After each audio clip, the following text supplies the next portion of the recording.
Buda Sakyamuni, Siddhartha Gautama, da árvore ao Sutra de Lótus. Desce a vinheta aí, Brian.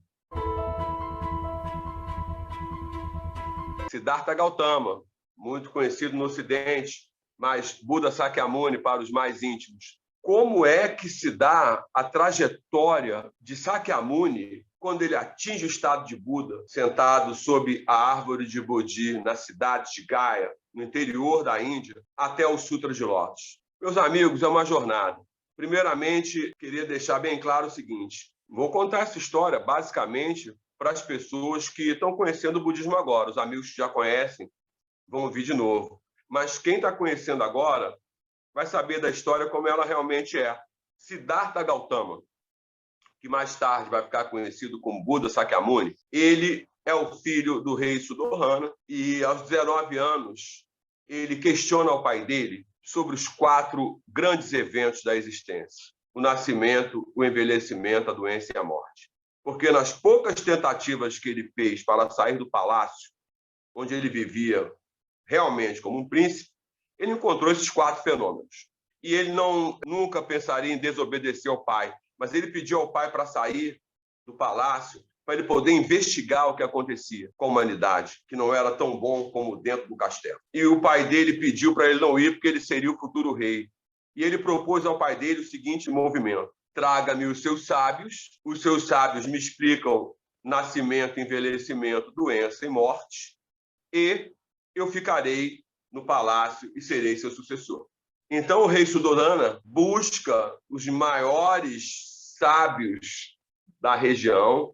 Lembre-se que a cidade de Magadha, o reino de Magadha, é muito próspero. Você tem cerca de 900 mil habitantes. É praticamente uma Nova York para a época. Então, os melhores sábios são trazidos e, no final de poucos dias, eles não conseguem a resposta correta. E, sem desobedecer o pai, Siddhartha Gautama sai do palácio com 19 para 20 anos e vai procurar o sentido da vida. Durante esse período, esses 10 anos subsequentes, ele procura vários monges, vários ascetas, vários brahmanes. Ele procura tudo aquilo que existe em termos de busca pela devoção e compreensão. E ele consegue superar todos os mestres. Eu disse todos. Quando ele supera o mestre mais importante, que era considerado um invencível na meditação, quando ele supera esse mestre, ele se recolhe, frustradíssimo, e senta na árvore de Bodhi, sob a árvore de Bodhi, que é um grande pé de ficus. Não se preocupe, não existe mais, tá? E ele senta-se ali e medita sinceramente sobre a natureza dos 4 episódios: nascimento, envelhecimento, doença e morte. 49 dias após ter ali se sentado e meditado e jejuado, ele se levanta muito feliz e ele vai sorridente, abraçando e falando com as pessoas como as pessoas são ótimas, como são maravilhosas. E as pessoas, vendo o nobre príncipe em estado de êxtase, de total incapacidade de comunicar sua felicidade com o mundo, acham que ele está tendo uma crise, ou porque ficou com muito tempo sem beber água, muito tempo sem comer, e, na verdade, ele estava só feliz, porque ele tinha atingido a iluminação. Esse período durou 59 dias, quando ele parou de apenas abraçar, sorrir e afagar as pessoas e falar para as pessoas que elas também eram capazes. Ele sentou e meditou como ele iria transmitir esse conhecimento. E no que esse conhecimento consistia no tocante à transmissão para as pessoas. Que era esse conhecimento? E como posso tornar esse conhecimento possível para as pessoas? Então, ele passa dos 30 aos 42 anos da sua trajetória, viajando pelo país e ensinando a lei às pessoas. Siga a lei e não as pessoas.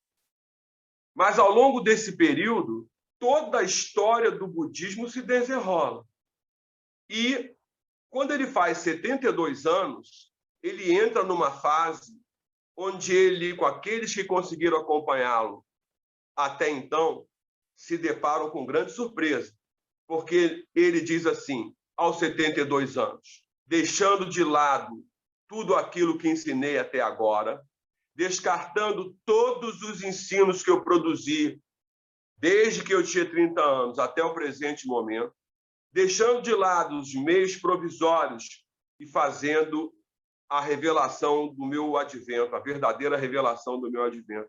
Então, ele 4 vezes, ele descarta tudo aquilo que ele havia ensinado entre os seus 30 e os seus 72 anos. Dá uma melhorada nisso. Você pode perguntar assim, períodos? Estamos falando aqui do que em termos de tempo? Provavelmente século IX, antes da Era Comum. E quem estudou e periodizou foi outra pessoa. O Sakyamuni é o Buda dos primeiros dias da lei. Quando Sakyamuni fez o Nirvana, ainda não havia sido periodizado e nem definido sua pedagogia, seus ensinos, seus estudos. No século VI da Era Comum, 536, 597, Tiantai, na China, estudando os Sutras de Lótus, estudando todo o conhecimento do Sakyamuni, ele dividiu toda a vida do Sakyamuni, dos 30 aos 80 anos, em 5 períodos. 5. Kegon, Agon, Rotô, Hanyā e Rokenehan. Rokenehan, atenção com Rokenehan, Sutra de Lótus. Começa quando o Sakyamuni está com 72 anos de idade. É o último período. Então, o Tiantai, estudando a caminhada do Buda Sakyamuni e como ele chegou até o Sutra de Lótus, ele, quando compreendeu a importância desse 5º e último período, Rokenehan, Sutra de Lótus, ele simplesmente afastou os 42 anos anteriores e se concentrou sobre o Sutra de Lótus, cujos 28 capítulos começavam com Myoho Renge Kyo. Myoho Renge Kyo Myoryogi, o Sutra dos Infinitos Significados, o prólogo do Sutra de Lótus. Myoho Renge Kyo Hobenpon Daini, os meios apropriados do Buda. Myoho Renge Kyo no Kanji, encorajamento à devoção. Myoho Renge Kyo Nyorai Juryohon Dai Juro, a extensão da vida eterna do Buda. Então, o Tiantai ficou encantado com o fato dos 28 capítulos terem o mesmo título, Myoho Renge Kyo, e um subtítulo. E ele começou a estudar profundamente o que o Sakyamuni queria dizer quando chegou nessa fase. E ele separou dos 28 capítulos do Sutra de Lótus, 2, que apresentavam a realidade última de todos os seres humanos, nos 3.000 mundos, sensíveis e insensíveis. O Tiantai localizou no Sutra de Lótus, no 2º capítulo, dos 14 primeiros. Os 14 primeiros capítulos, são 28, né? Os 14 primeiros, o Tiantai destacou Myoho Renge Kyo, Hobenpon Daini. Myoho Renge Kyo e o Buda apresentam os grandes meios apropriados. Nesse capítulo que o budista recita quando faz Gongyo, Tiantai descobriu os 10 fatores. Tiantai descobriu os 3.000 mundos no único instante da vida. Os Junyose. Quando ele descobriu isso, ele percebeu que todo mundo tem 10 estados de vida, porque Sakyamuni já dizia, todos são Budas. Mas como evidenciar? Sakyamuni acaba sendo deificado na Índia e o budismo morre na Índia e ressurge na China do Tiantai quase 1.500 anos depois. E aí o Tiantai consegue estudar, periodizar e escolher o texto do trecho mais significativo, Sutra de Lótus. 28 capítulos. Primeiros 14, ele achou Hobenpon Daini, 10 estados de vida. Inferno, fome, animalidade, ira humana, alegria, erudição, absorção, bodhisattva e Buda, que são multi-inclusos e tem 10 fatores: aparência, natureza, entidade, poder, influência, relação e causa interna, karma. efeito latente, efeito manifesto, consistência do princípio ao fim. Isso tudo no indivíduo, concepção, percepção, forma, volição e consciência, o indivíduo não surge do nada, ele surge de um meio natural. Ele é ilhéu da planície, da montanha, das ilhas, do charco. E o terceiro, ele tem que nascer no meio social. Ele é pobre, é mediano, é rico, é filho do príncipe, é filho do empregado. Então, Tiantai descobriu 3.000 mundos no único instante da vida. E no capítulo de Juryo-hon, o 16º, o Buda fala a extensão da vida eterna do Buda. E o Tiantai descobriu que, se fosse eterna, não poderia ter extensão. Então, o que Tiantai descobriu? Que nascer e morrer, o ciclo do nascimento e da morte é que são eternos. Uau! Isso propiciou mais tarde a Nichiren Daishonin sintetizar os 80.000 ensinos do Buda Sakyamuni, todos os ensinamentos do Tiantai, numa única frase: Nam-myoho Renge Kyo.